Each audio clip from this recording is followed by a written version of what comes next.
পুলিশের আঘাতে সে তার বিচার চাই, সে আন্দোলন করছিল, সেটা জানি সার্থক হয়, তার জানি আত্মারা শান্তি পায়। এটার আমি তার ফাঁসি চাই সেই পুলিশের।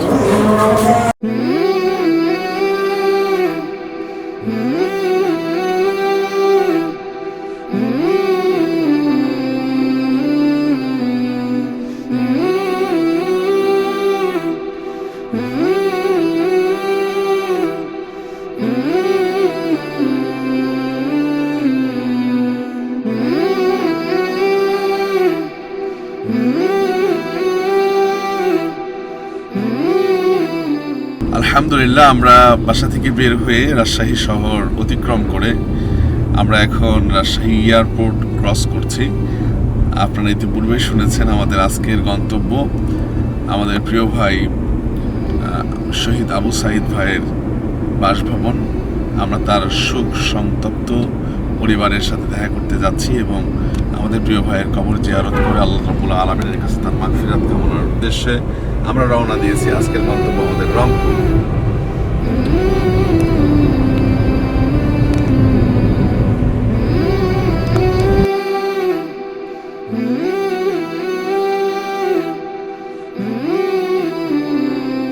আলামিন ওয়াল আকিবাতু লিল মুত্তাকিন ওয়া আলা আলিহি ওয়া আসহাবিহি আজমাইন, আম্মা বাদ। সম্মানিত ভাই বোনেরা, আমরা এই মুহূর্তে একটি হৃদয় বিদারক স্থানে এসেছি, যেখানকার পরিবেশ এই মুহূর্তে এখনও থমথমে। আমাদের কাছে মনে হচ্ছে যে এই রংপুর পীরগঞ্জের জাফরপাড়ার এই জায়গাটা, যেখানে আমাদের আবু সাঈদ ভাইয়ের সমাধিস্থল, এই জায়গার আকাশ বাতাস এখনও ভারী স্তম্ভিত মনে হচ্ছে। এই জায়গাটা একেবারে জাফরপাড়ার সীমান্ত এবং আমি এই মুহূর্তে যেখানে দাঁড়িয়ে আছি এই জায়গার নাম হচ্ছে বাবনপুর। স্থানীয় যারা এখানে আছেন তারা বলছেন এটা বাবনপুর। আমরা এখানে এসেছি, আমি মূলত আসছি বাংলাদেশের আলেম ওলামাদের পক্ষ থেকে। আমরা যারা মাঠে ময়দানে, কোরআনের ময়দানে, তাফসিরুল কোরআনুল কারীমের মাহফিলে আমরা যারা কোরআন প্রচার এবং প্রসার করে থাকি, আমরা যারা দায়ী হিসেবে বাংলাদেশে ইসলামের সুমহান বাণী আম জনতার মাঝে আমরা পৌঁছে দিয়ে থাকি, তাদের পক্ষ থেকে আমি এসেছি। আমি ডক্টর তোহা বিন জহুরুল ইসলাম। আমাদের আজকের আসার উদ্দেশ্য হচ্ছে যে আমাদের প্রিয় আবু সাঈদ ভাইয়ের সমাধিস্থল আমরা জিয়ারত করব, তার জন্য মহান রব্বুল আলামিনের কাছে মাগফিরাত কামনা করব এবং আবু সাঈদ ভাইয়ের একান্ত যারা পরিবারের মানুষ, তার ভাই, আমাদের ইচ্ছা ছিল তার বাবা মা, তার জীবন খুব কান্নাকাটি করেছিল তার সাথে দেখা করার, কিন্তু ভাগ্যক্রমে এখানে যারা আছেন তার পরিবারের সদস্যরা, তাদের সাথে কথা বলবো এবং তার সম্মানিত শিক্ষকবৃন্দ আমাদের সাথে আছেন, তার সাথে আমরা কথা বলবো এবং এই দাফন কার্য এবং তার আজকে যেই নিরাপদে তার যে এখানে কবরস্থ করা হয়েছে এবং তার সমস্ত কিছু যিনি মেনটেন করেছেন এই অঞ্চলের একজন প্রতিনিধি এবং এই অঞ্চলের মানুষের একটা আস্থার জায়গা, আলহাজ শাহানুর আলম লেলিন, উনি আছেন। উনি আমাদের মুরব্বী এবং আমার ঐকান্তিক একজন শুভাকাঙ্ক্ষী এবং আমি তাকে পূর্বে থেকেই চিনি এবং উনি আমাকে সন্তানতুল্যভাবে স্নেহ করেন এবং আমি ওনাকে পিতৃতুল্যভাবে সম্মান করি এবং এখানে আছেন তার শিক্ষক, আমার একান্ত শ্রদ্ধাভাজন অত্র অঞ্চলের একজন বিজ্ঞ আলেম এবং সফল পিতা, তার সাথে আমরা কথা বলবো ইনশাআল্লাহ বিইজনিল্লাহ। আমার পাশে যিনি দাঁড়িয়ে আছেন তিনি হচ্ছেন আমাদের সকলের প্রিয়, আমাদেরকে ছেড়ে যিনি চলে গিয়েছেন, আমাদের সকলকে দুঃখের সাগরে ভাসিয়ে গেছেন, আমাদের প্রিয় আবু সাঈদ ভাই। তার বড় ভাই রমজান আলী আপনাদের সামনে সেদিনের যে পরিস্থিতি এবং তার যে দুঃখ ভারাক্রান্ত মন, সে বিষয়ে একটু আপনাদের সাথে শেয়ার করবে। আসসালামু আলাইকুম। আমি আবু সাঈদ ভাই পুলিশের গুলিতে মারা যাওয়ার পর আমি 3টা বাজে খবর পাই। খবর পাওয়ার পরে আমি মেডিকেল আবু সাঈদ ভাইয়ের লাশের উদ্দেশ্যে এখান থেকে রওনা করি রংপুর শহরে। ওইখানে আমি 4:50 ওইখানে যা পৌঁছার পরে আমি খবর পাইলাম যে লাশটা মেডিকেলে আছে। পরে মেডিকেলে চলে যাই, যায় ওইখানকার প্রশাসনীয় কর্মকর্তা ওদের সাথে কথা বলি। কথা বলার পরে ওনার লাশ আমাকে দেখানো হয়। মোটামুটি ময়না তদন্তের জন্য নিয়ে গেছিল।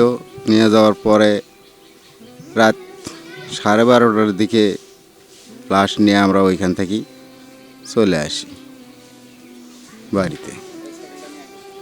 বাড়িতে চলে আসার পরের দিন সকালে আমরা সকাল 9টা বাজে তার জানাজার নামাজ হয় জাফরপাড়া কামিল মাদ্রাসা মাঠে, এবং 11:50 তার লাশ দাফনের কাজ সম্পন্ন করি।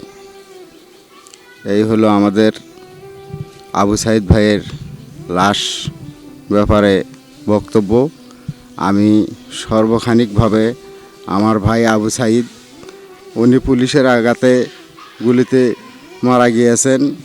এটা আমি সকলের কাছে আমি বিচার চাই, আর তার জন্য সকলের কাছে আমি দোয়া চাই। সে জানি আল্লাহ জানি তাকে জান্নাতবাসী করে। এই বলে আমি আমার বক্তব্য শেষ করছি।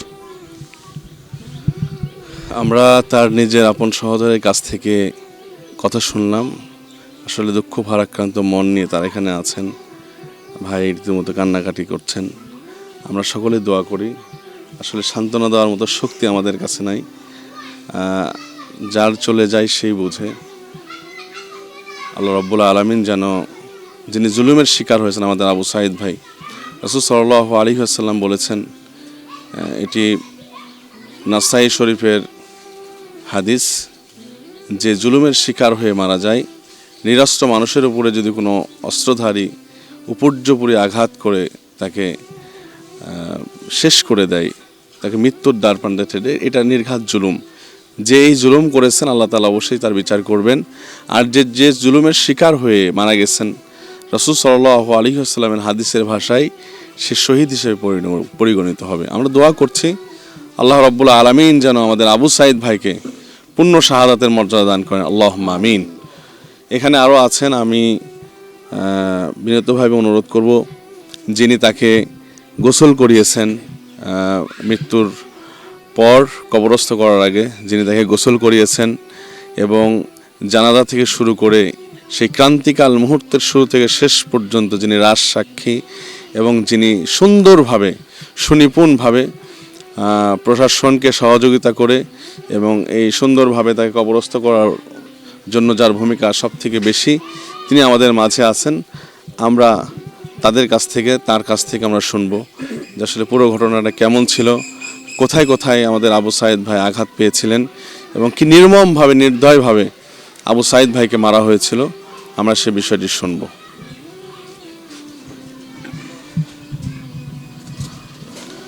আসসালামু আলাইকুম রহমতুল্লাহ। আসলে আবু সাইদ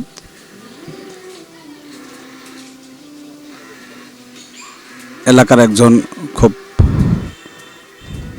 ভালো ছেলে হিসেবে সবার কাছে পরিচিত ছিল এবং সে এলাকায় যে সময় থাকতো সবসময় নামাজের পাবন্দি করত। মসজিদে আমরা তার সঙ্গে একসঙ্গে অনেক দিন নামাজ পড়েছি। ছাত্র হিসেবে ভালো ছিল। সে তার পরিবারের 6 ভাই 3 বোনের মধ্যে সে ভাইদের মধ্যে ছোট ছিল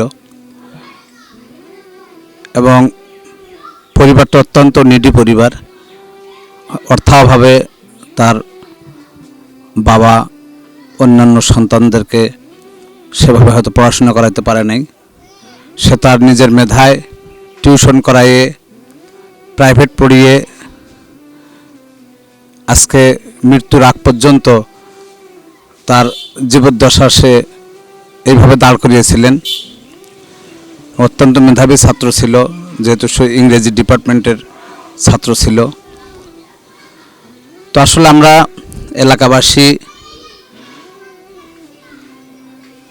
হিসেবে, তার কাছের আপনজন, প্রতিবেশী হিসেবে আমরা আসলে অত্যন্ত বিস্মিত।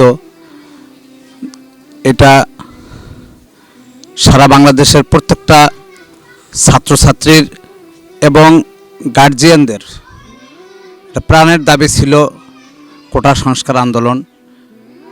এটার সঙ্গে আমরা বিভিন্নভাবে মিডিয়াও দেখেছি, সবাই একাত্মতা ঘোষণা করেছে। প্রত্যেকের ছাত্রছাত্রীর, প্রত্যেকের ছেলেমেয়ের,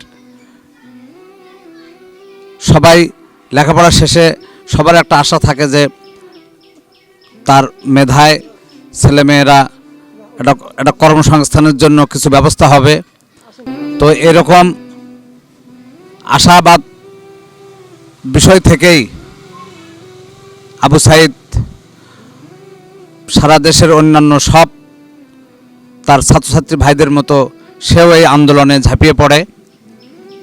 আপনারা সবাই দেখেছেন, আসলে তাকে খুব কাছে থেকে পুলিশ প্রশাসন কর্তৃক, পুলিশ কর্তৃক তাকে নির্মম গুলির শিকার হতে হয়েছে এবং তার শরীরে অনেক চিহ্ন ছিল এবং তার শরীরে আমরা দেখেছি অনেক জায়গায় আঘাতের চিহ্ন ছিল এবং তাকে যে গুলি করা হয়েছে তার মাথার পিছনে যে গুলিটা লেগেছে সেটাও আমরা দেখেছি।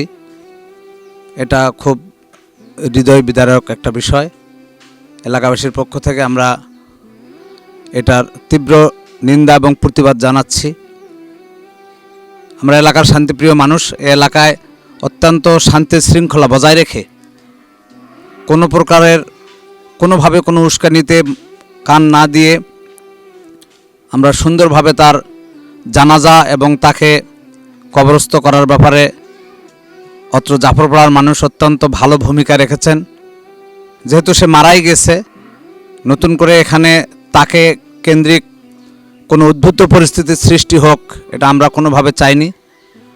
এ ব্যাপারে আমাদের উপজেলা প্রশাসন, পুলিশ প্রশাসন থেকে শুরু করে সবার সহযোগিতাও ছিল। আমরা সুন্দরভাবে তাকে দাফন করতে সক্ষম হয়েছি। পরিশেষে যে বিষয়টা সেটা হলো যে আমরা অবশ্যই, যেহেতু এটা একটা হত্যাকাণ্ড, খুব কাছে থেকে তাকে গুলি করে মারা হয়েছে। পুলিশ এটা ইচ্ছে করলে নাও এই কাজটা নাও করতে পারত। তো আমরা এই পুলিশ সদস্যের দৃষ্টান্তমূলক শাস্তি দাবি করছি এবং শুধু আবু সাইদ নয়, সারা দেশে যে সমস্ত ছাত্রছাত্রী ভাই ও বোনেরা যারা আজকে এই কোটা সংস্কার আন্দোলনের দাবি করতে গিয়ে বিভিন্নভাবে নির্যাতনের শিকার হয়ে আহত হয়েছেন এবং যারা জীবন দিয়েছেন, মহান রব্বুল আলামিন তাদেরকে সবাইকে যেন শহীদ হিসাবে, জান্নাতি হিসাবে কবুল করে নেন। এবং আমি সরকারের কাছে এটা জোর দাবি জানাচ্ছি, যারা অরিজিনালি দোষী, যারা ছাত্রছাত্রীদেরকে মারার ব্যাপারে যারা দোষী ব্যক্তি, তারা যেন তাদেরকে শাস্তির আওতায় এনে তাদেরকে যেন দৃষ্টান্তমূলক শাস্তি দেয়া হয়, এই আশাবাদ ব্যক্ত করে আমি আমার কথা শেষ করছি। আল্লাহ হাফেজ। আমরা এতক্ষণ কথা শুনলাম যিনি এই শহীদ আবু সাইদ ভাইয়ের মানে দাফন কার্যের শুরু থেকে শেষ পর্যন্ত তিনি দায়িত্ব পালন করেছেন এবং সুশ্রীভাবে, সুন্দরভাবে এটাকে মেনটেন করেছেন। অনেক সুন্দর কথা বলেছেন এবং তাকে ধন্যবাদ জানাচ্ছি সুন্দরভাবে আমাদেরকে কথাগুলো বলার জন্য। আমি এখন সংক্ষেপে কথা বলার জন্য অনুরোধ করছি অত্র অঞ্চলের বিজ্ঞ আলেমে দ্বীন এবং সফল পিতা, তার সন্তান আমার প্রিয় বন্ধুবর ছিলেন, তিনি এখন কিং সাউথ ইউনিভার্সিটিতে কৃতিত্বের সাথে এবং সেখানেও তিনি গোল্ড মেডেলিস্ট, সেই সফল পিতা, আমার শ্রদ্ধাভাজন, আমার পিতৃতুল্য, অত্র অঞ্চলের সর্বজন শ্রদ্ধেয় আলেমে দ্বীন মাওলানা আজহার আলীকে আমি সংক্ষেপে, যেহেতু ইনি একজন সফল পিতা এবং সফল শিক্ষক এবং আদর্শ শিক্ষক। তারই ছাত্র ছিলেন শহীদ আবু সাঈদ ভাই। আমি তার কাছে জানতে চাবো সে কেমন ছাত্র ছিলেন। আর যেহেতু সে মুসলমান, আমি আবু সাঈদ ভাইকে নিয়ে একটি খুতবায় আলোচনা করার কারণে অনেকে বলেছে তাকে শহীদ বলা যাবে কিনা, শহীদ হবে কিনা। আসলে শহীদ তো সেই হয়, শহীদ হওয়ার প্রথম শর্ত তাকে মুমিন হতে হবে, পরিপূর্ণ মুসলমান হতে হবে। আসলে এই বিষয়টা আজকে যদি আমরা জানি যে সে পরিপূর্ণ মুসলমানিত্ব তার মধ্যে ছিল কিনা, মুমিন ছিল কিনা, এবং সে শিক্ষক হিসাবে আমাদেরকে একটু জানাবেন উনি ছাত্র হিসেবে কেমন ছিলেন, সে বিষয়টা আমরা আমার প্রিয় মুরব্বীর কাছে জানতে চাই। আসসালামু আলাইকুম রহমতুল্লাহ বরকাতুহ। আলহামদুলিল্লাহ রাব্বিল আলামিন ওয়াসসালাতু ওয়াসসালামু আলা আশরাফিল আনবিয়া ওয়াল মুরসালিন, আম্মা বাদ। সম্মানিত উপস্থিতি, আপনারা জানেন যে কয়েকদিন আগে আমার স্নেহের ছাত্র তার কবরের পাশে আমি দাঁড়িয়ে আছি।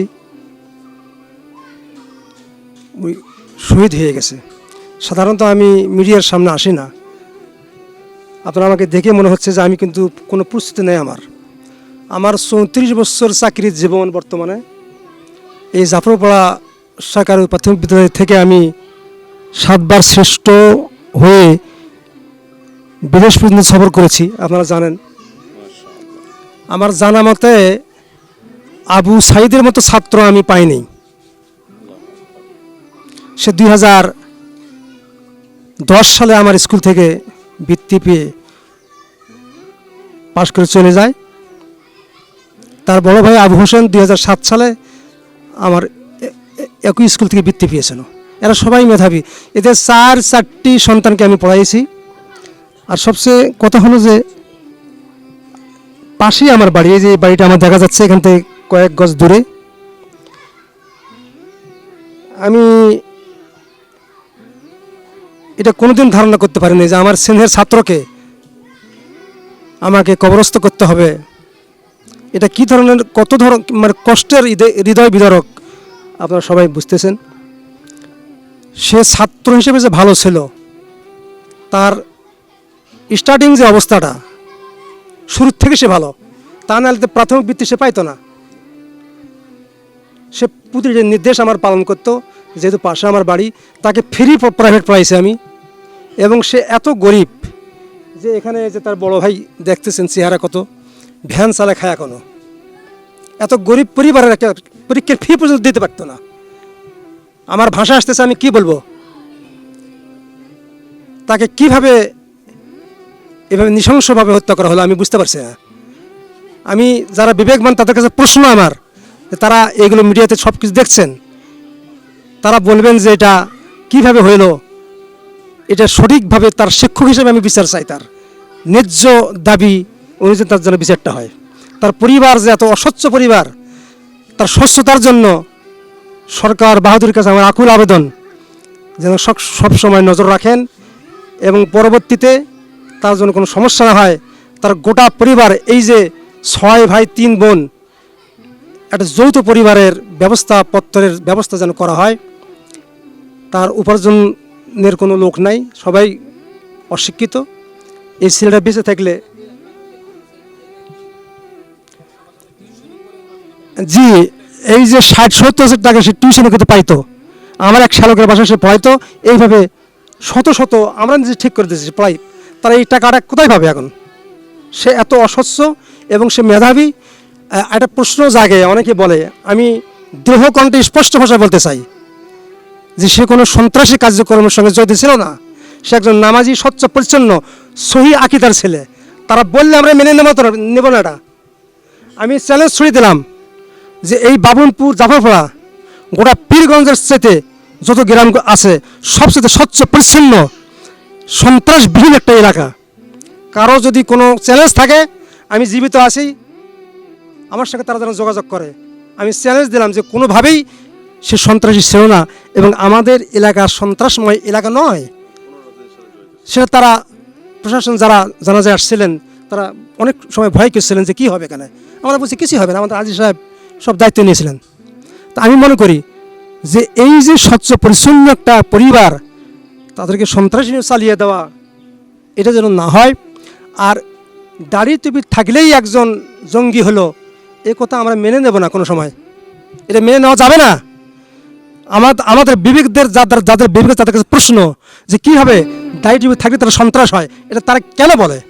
যারা মদ জুয়া তাসের সঙ্গে জড়িত, যারা সারাদিন সন্ত্রাস করে, তারা আজকে ভালো। আর যারা বিড়ি সিগারেট কিছু খায় না, এই যে ছেলেটা আমার ছাত্র, আমার নির্দেশনা থাকে ক্লাসের 10 মিনিট আমি এই নৈতিকতা বাণী পৌঁছাই যে কোনো বিড়ি সিগারেট খাওয়া যাবে না। আমার কোনো ছাত্র বিড়ি সিগারেট খায় না এখনও। তা আমি দোয়া করি যে আমার এই ছেলেটা যেন সরাসরি শহীদের দরজা পায় এবং সে জান্নাতে চলে যায়। তার কোনো নিয়তের যদি ভুল থাকে, আল্লাহ যেন সেটা শুদ্ধ করে। ছোট মানুষ নিয়তে ভুল থাকতেই পারে। আমি গোটা জাতির জন্য দোয়া করি যারা এইভাবে শহীদ হয়েছে একটা ন্যায্য দাবির জন্য।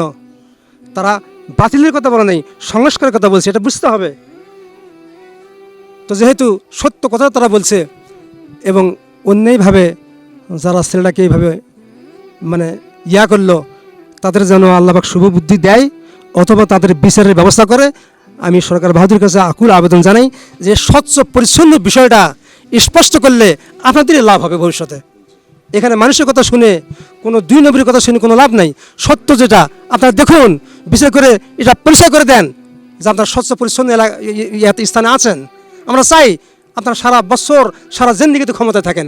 আমাদের ক্ষমতার লোভ নাই, ওলামায়ে কেরামে ক্ষমতার কোনো লোভ করে না। আমরা চাই সহি আকীদা কোরআন হাদিসের আলোকে দেশ চলুক, সন্ত্রাসবাদ না থাক। আমরা তো খারাপ কিছু চাই না। আজকে অনেকে মনে করে আমরাই সন্ত্রাসবাদ, আমরাই খারাপ। তাহলে তো বিড়ি সিগারেট খাওয়া, সন্ত্রাস খাওয়া, হিরিং খাওয়াই অনেক ভালো ছিল। আমি দুঃখের সাথে কথা বলছি, অনেক মনে কিছু নেবেন না। আমার বয়সের শেষ প্রান্তে আমি আসছি, মনে করলে আর কি যা আসে আমার। আমি যেন এই ধরনের অবস্থা আর না দেখি এই চোখে। আমার এই স্নেহের ছাত্রটা যে হয়েছে তাকে দেখতে মনটা চায়। আমার গেট থেকে বের হইতে তার কবর দেখতে পাচ্ছি আমি।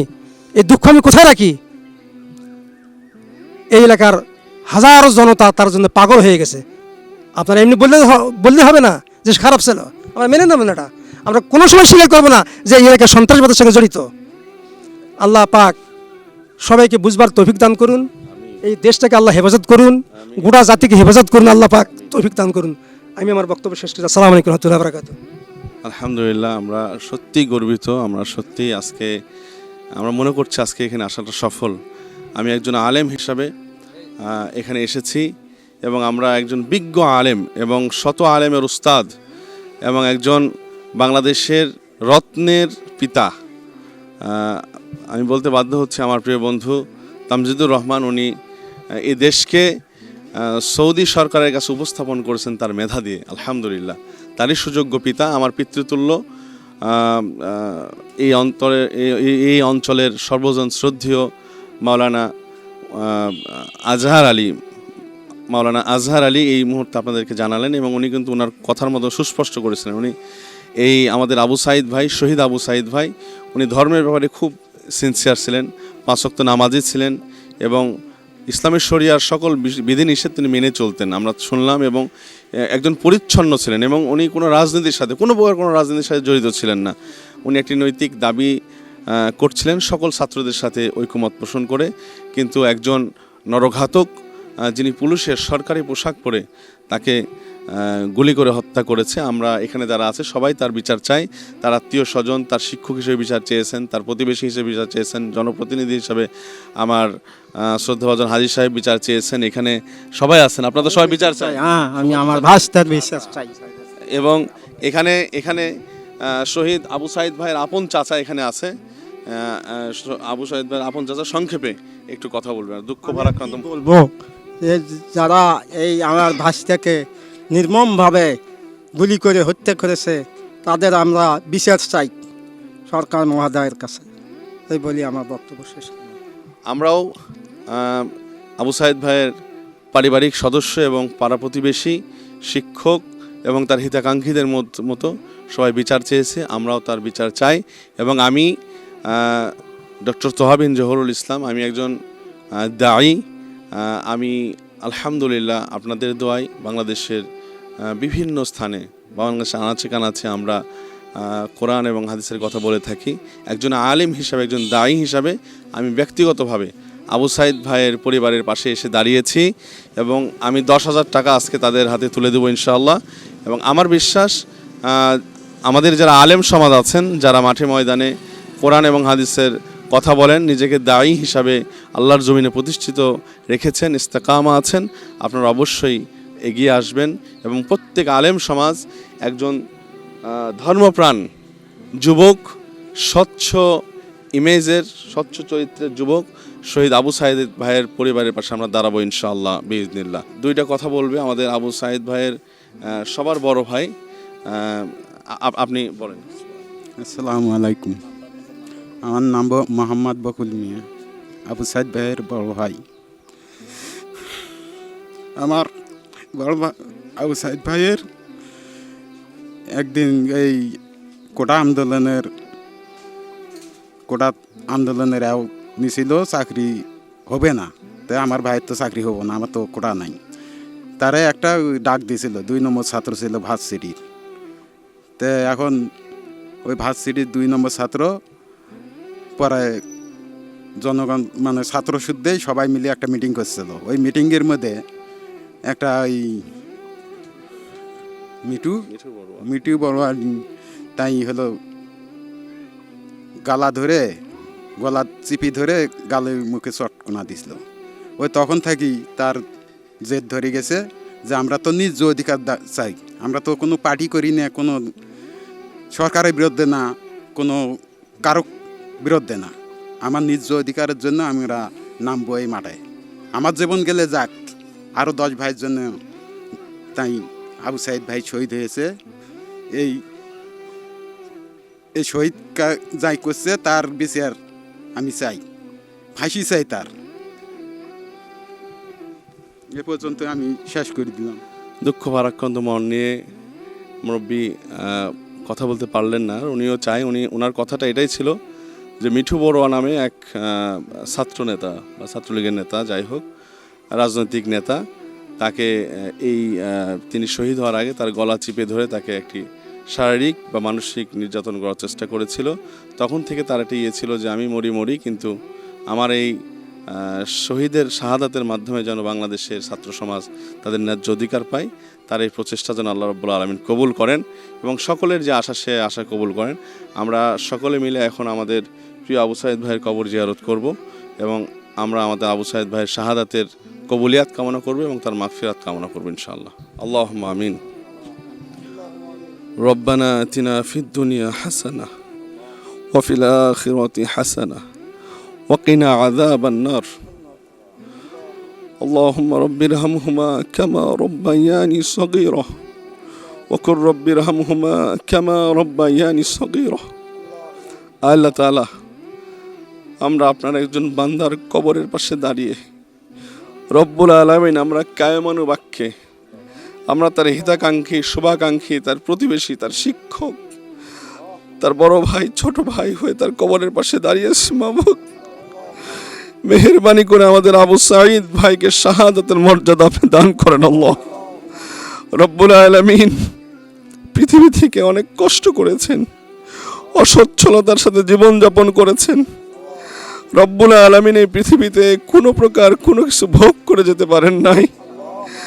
আল্লাহ তাআলা আমাদের প্রিয় আবু সাঈদ ভাইকে আল্লাহ আপনি শাহাদাতের মর্যাদা দিয়ে তার সম্পূর্ণ অসম্পূর্ণ তার অপ্রাপ্তির জীবনকে প্রাপ্তিতে পরিণত করে দেন আল্লাহ রব্বুল আলামিন। তার কবরকে রিয়াজুল জান্নাত বানায় দেন আল্লাহ রব্বুল আলামিন। আজকে তার সম্পর্কে যারা ভালো ভালো কথা বলেছেন, তার প্রশংসা করেছেন, রব্বুল আলামিন এই কথাগুলো আপনি তার নাজাতের জন্য জরিয়া করে দেন আল্লাহ রব্বুল আলামিন। একজন শিক্ষক জানেন তার ছাত্র কেমন ছিলেন, আল্লাহ তার প্রতিবেশীরা জানেন তার প্রতিবেশী কেমন ছিলেন। এখানে আপনি তার জমিনের দিকে, আপনার জমিনের দিকে তাকায় দেখেন আল্লাহ, তার প্রতিবেশী, তার শিক্ষক, তার হিতাকাঙ্ক্ষী, তার আত্মীয় স্বজন, পরিবারের সদস্য সকলেই তার ভালো কথা বলেছে। রব্বুল আলামিন তার চরিত্রের ভালো সাক্ষী দিয়েছে আল্লাহ রব্বুল আলামিন। ছোটোখাটো ভুল ত্রুটি থেকে মাফ করে দেন আল্লাহ, জান্নাতের আলা মাকাম দান করেন আল্লাহ। আল্লাহ আমরা দোয়া করছি তার কবরের আযাবকে মাফ করে দেন। আল্লাহুম্মা ইন্নী আউযু বিকা মিনান নারি ফিল কুবুর আল্লাহুম্মা ইন্নী আউযু বিকা মিনাল জাহান্নামি ফিল জামহারির। আপনি আমাদের সকলের নেক মাকসাদকে কবুল করেন। আল্লাহ, যারা এখানে সমবেত হয়েছেন, আমাদেরকে সাহায্য করেছেন, সকলকে আল্লাহ আপনি রব্বুল আলামিন ভালাই দান করেন। আপনার রহমত, বরকত, সালামত দিয়ে তাদেরকে ভরপুর করে দেন। রব্বুল আলামিন এই জাফরপাড়ার মাটিকে শান্তি সমৃদ্ধি দিয়ে ভরপুর করে দেন। রব্বুল আলামিন, আমরা এখানে আছি বামন গ্রাম, এই গ্রামকে আল্লাহ আপনি শান্তি সমৃদ্ধিতে ভরপুর করে দেন। রব্বুল আলামিন আবু সাঈদ ভাইয়ের শোক সন্তপ্ত পরিবারকে আল্লাহ সবরে জামিল দান করেন। আল্লাহ রব্বুল আলামিন ধৈর্য ধারণ করার তৌফিক দান করেন। আল্লাহ তাআলা রব্বুল আলামিন তার মা বেঁচে আছে, আল্লাহ তাকে ধৈর্য ধারণ করার তৌফিক দান করেন। আল্লাহ তাআলা কোটি কোটি টাকা দিলেও মায়ের মনকে শান্ত করা সম্ভব নয়। রব্বুল আলামিন মেহেরবানি করে আবু সাঈদ ভাইয়ের বদৌলতে তার পরিবারকে শান্তির জীবন দান করেন। আল্লাহ তাআলা তাকে ওসিলা করে গোটা গ্রামকে আদর্শবান গ্রাম বানায় দেন। আল্লাহ এই জনপদের প্রত্যেকটা যুবককে ইসলাম মেনে চলার তৌফিক দান করেন। আল্লাহ আমার আবু সাঈদ ভাইয়ের ওসিলায় এই জমিনে ইসলামী রাজ কায়েম করে দেন। আল্লাহ আল্লাহ তাআলা আমাদের আলেম সমাজের পক্ষ থেকে এসেছি, রব্বুল আলামিন মেহেরবানি করে আমরা দোয়া করছি আবু সাঈদ ভাইকে মেহেরবানি করে রব্বুল আলামিন শাহাদাতের উচ্চ মাকাম দান করেন। আমিন আমিন ইয়া রাব্বাল আলামিন। আল্লাহুম্মা সাল্লি আলা মুহাম্মাদিন ওয়া আলা আলি মুহাম্মাদ কামা সাল্লাইতা আলা ইব্রাহিম ওয়া আলা আলি ইব্রাহিম ইন্নাকা হামিদুম মাজিদ ওয়ালহামদুলিল্লাহি রাব্বিল আলামিন। তাকে হত্যা করা হয়েছে গুলি করে, পুলিশের আঘাতে। সে তার বিচার চাই, সে আন্দোলন করছিল, সেটা জানি সার্থক হয়, তার জানি আত্মারা শান্তি পায়। এটার আমি তার ফাঁসি চাই সেই পুলিশের। আমরা শুনলাম আবু সাঈদ ভাইয়ের বড় বোনের কথা। আসলে এখানে সবাই শোক সন্তপ্ত, এখানে কথা বলার কোনো পরিবেশ নাই। প্রত্যেকটা মানুষের চোখে পানি, প্রত্যেকটা মানুষের হৃদয়ে আহাজারি। আমরা আলেম সমাজের পক্ষ থেকেও তার পরিবারের কণ্ঠের সাথে কণ্ঠ মিলিয়ে বলতে চাই, আমরা আবু সাঈদ ভাইয়ের বিচার চাই। আবু সাঈদ ভাইকে যে অন্যায়ভাবে নরঘাতকের মধ্যে মাত্র 15 হাত দূর থেকে গুলি করে হত্যা করেছে, সে পুলিশের অবশ্যই দৃষ্টান্তমূলক শাস্তি চাই। এবং তার পরিবার যে কথাগুলো বলছে, যে দাবিগুলো করছে, আমার সরকারের কাছে বলতে চাই, অবশ্যই আলেম সমাজের পক্ষ থেকে আমি তুলে ধরতে চাই। আমি বিশ্বাস করি বাংলাদেশের বিজ্ঞ সরকার এই কথাগুলো মেনে নেবেন এবং আবু সাঈদ ভাইয়ের পরিবারে সরকারের সুদৃষ্টি থাকবে এবং তার পরিবারে যারা যোগ্য আছে তাদেরকে এদেশের সরকারি চাকরি দেওয়ার একটা চেষ্টা করবেন। এটা আমাদের দাবি, এটা আমরা চাই। আল্লাহ রাব্বুল আলামিন আমাদের সকলের চেষ্টাকে কবুল করুন, আমিন।